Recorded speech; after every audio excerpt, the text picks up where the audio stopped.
Morning, everybody, and congratulations to making it to the final day of the challenge. We're all super excited to see what you've done in this next round because, in a lot of ways, it was kind of starting with a whole new idea or in pursuit of a new idea. So we're super excited to see what everybody has come up with for the presentation this morning, and I know our judges are excited to see that as well. So same thing as Saturday, 15 minutes. I'll give you a 1-minute warning, hard stop at the 15 minutes, and then 5 minutes of Q&A for the judges before we switch. And the order of the teams presenting this morning is different than it was for round 2. So we've got EMU, then University of Delaware, Camosun College, and then Assiniboine Community College, okay? And so let's just get to it unless there are any questions.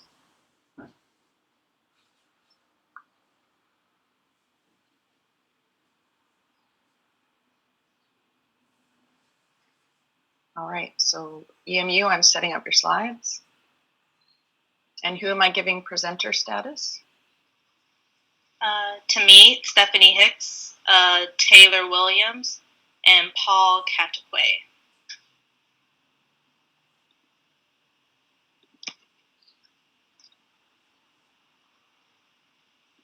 Stephanie, Taylor Williams, and Paul, correct? Yes. Okay.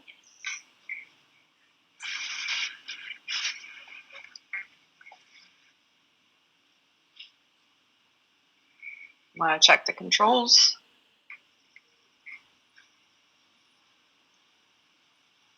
Yep, all it good. looks good. Okay, so just 1 second while I get my timer.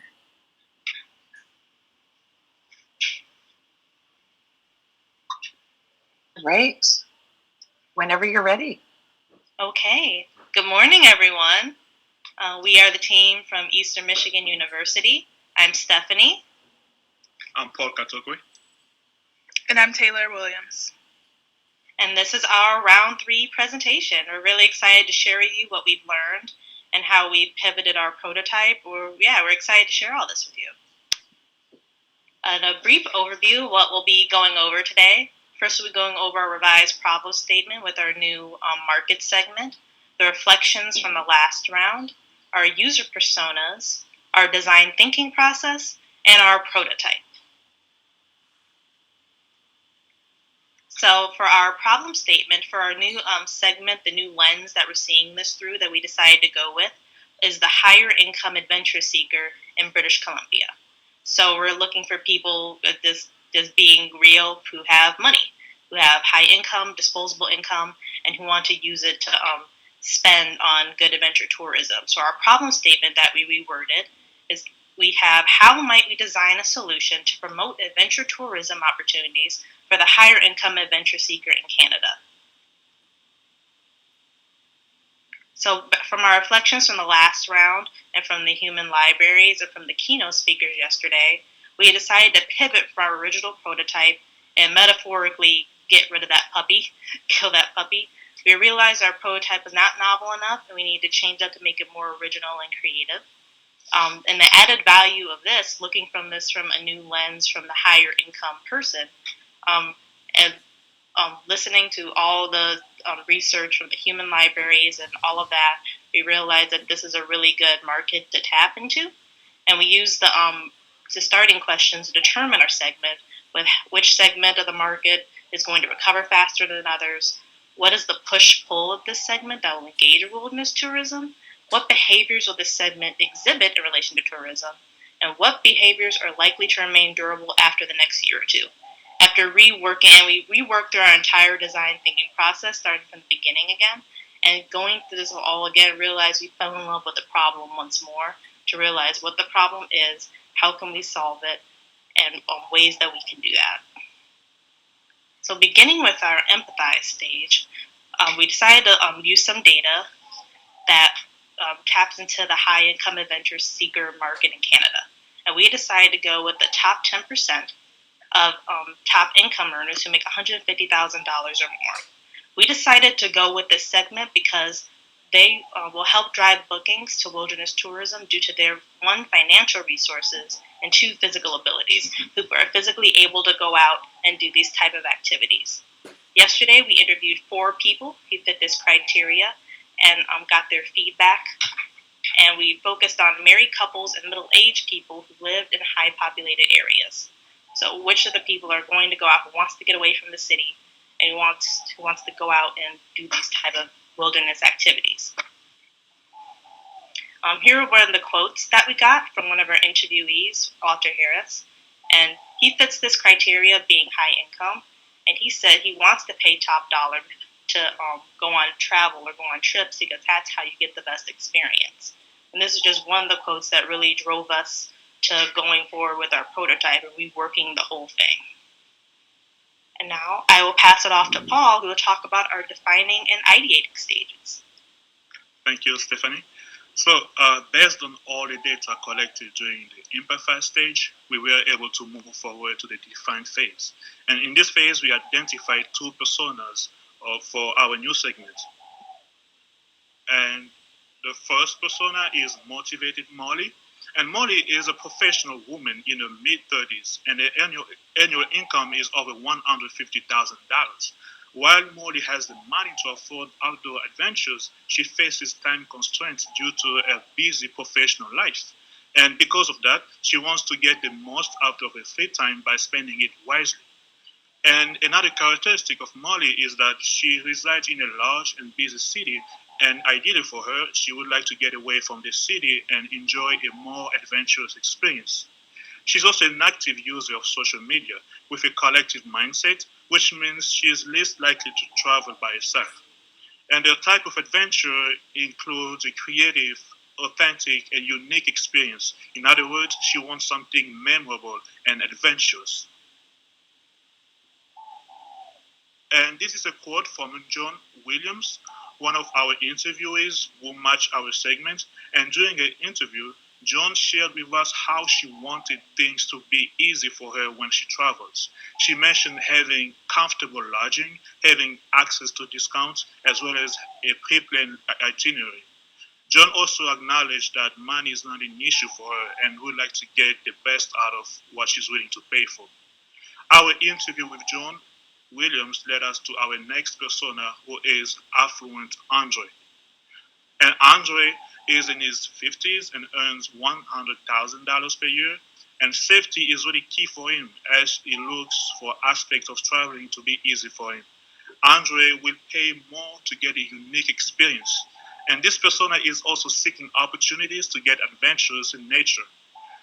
And having empathized with individuals in our segments and identify other personas, we then move on to the ideate phase. And in this ideate phase, we first proceeded to pinpoint different key takeaways from our research, our primary research. And not only the demand for local outdoor and wilderness activities is still present in Canada, but we also noted that after participating in the field research we did on Saturday, it looks like most experts in the industry are expecting a boom in the foreseeable future.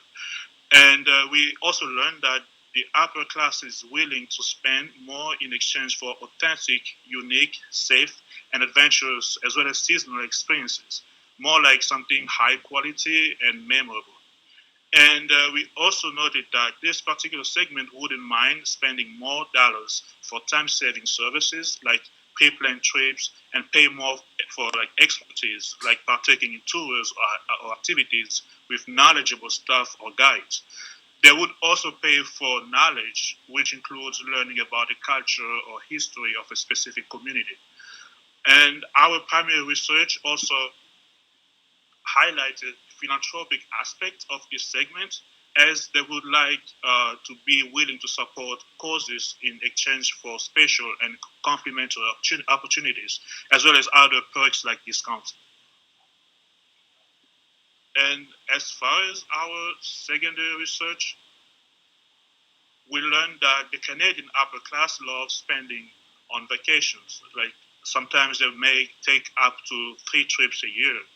And our second research also shows that There is a considerable portion of wealthy Canadians who engage in outdoor activities and are looking for educational opportunities such as heritage tourism. And a lot of the high income Canadians are professional or business people, typically living in urban areas and are looking for memorable experiences closer to home. And having compiled, organized, and analyzed our findings from the previous phases, we came up with four solutions.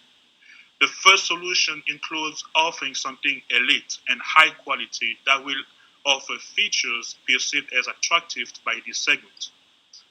And because this segment is willing to contribute to causes, our second solution is offering philanthropic opportunities to those people with a clear social license that will be a positive trade off for them.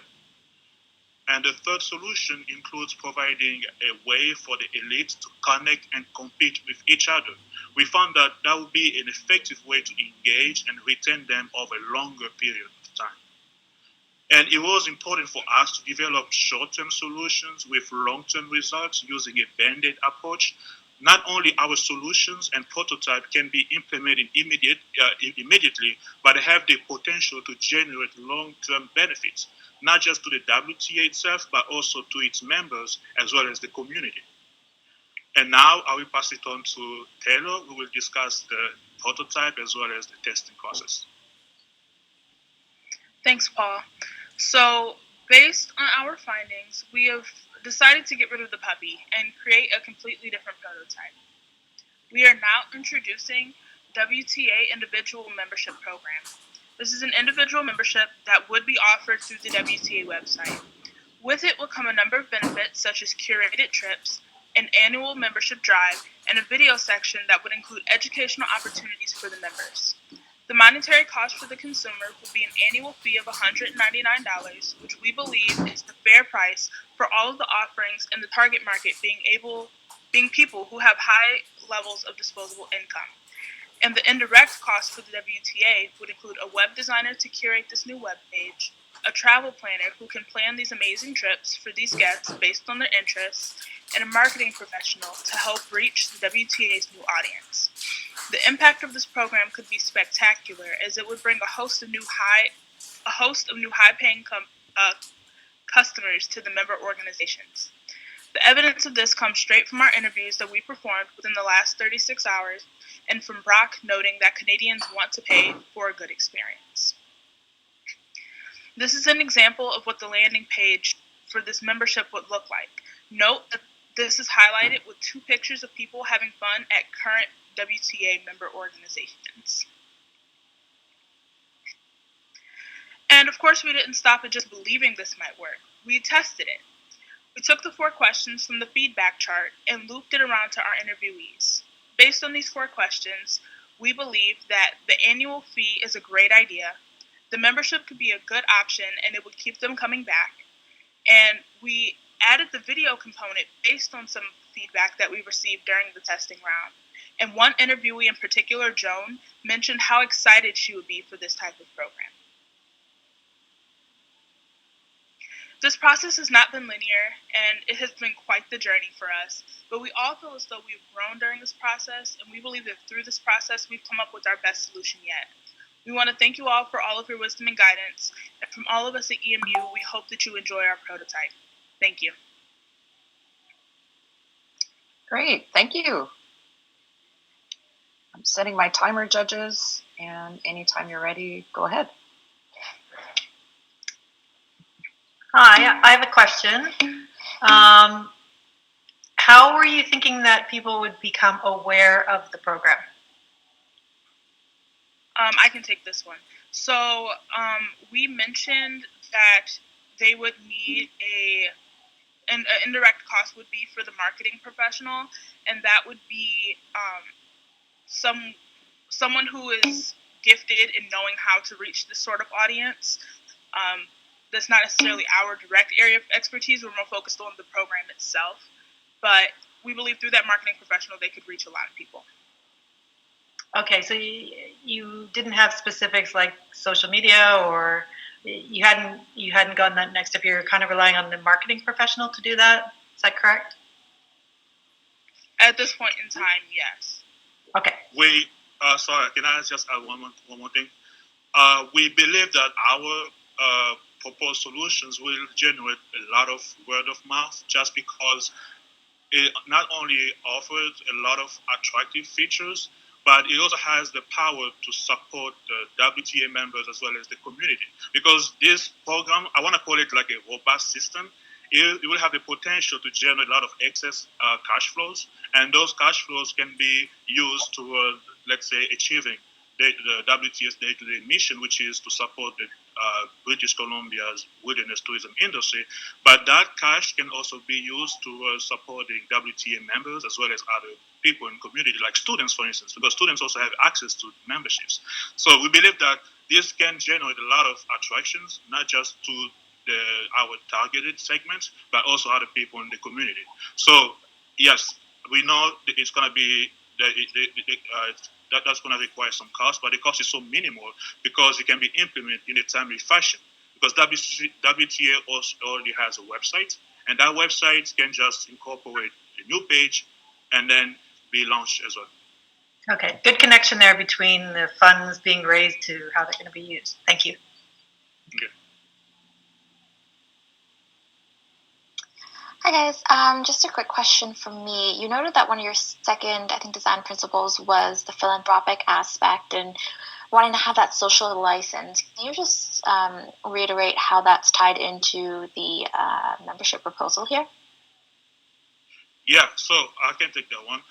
With the philanthropic aspect, because we found that this segment is really interested in giving back to community, especially when there is like discounts or other perks. So this philanthropic proposal will be mostly implemented as members, as they get the memberships. Part of the membership, the funds will go back to causes in the community, and those causes could be supporting WTA members' missions, the individual missions toward preserving the community or the wilderness areas. And we also mentioned how there are individuals like who are into photography. Like there are a lot of photographers whose work is just to showcase like the beauty of British Columbia, and those funds as well could go toward those people and support those like self-employed individuals who are like committed to showing off the beauty of British Columbia. The other thing I wanted to mention is on the slide right here at the end says the annual membership drive, and the annual membership drive would be like an annual fundraiser for the WTA, and so that kind of goes to the philanthropic aspect of they can help to donate and to help this cause, and it's like trickle down and helps all of the member organizations as well. Got it. Thank you. 1 minute. Very quickly, did you have a chance to test this prototype with WTA member like service providers? Maybe I missed it in your slide deck.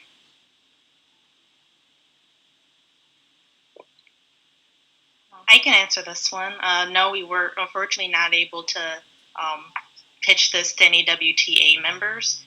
We just talked to people that we knew, but that would have been helpful to talk to WTA members about this. Mm-hmm. Okay, thank you.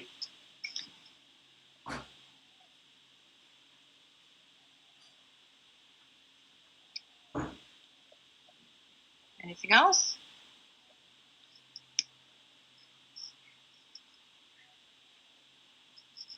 Okay, great. Well, thank you so much. Thank you.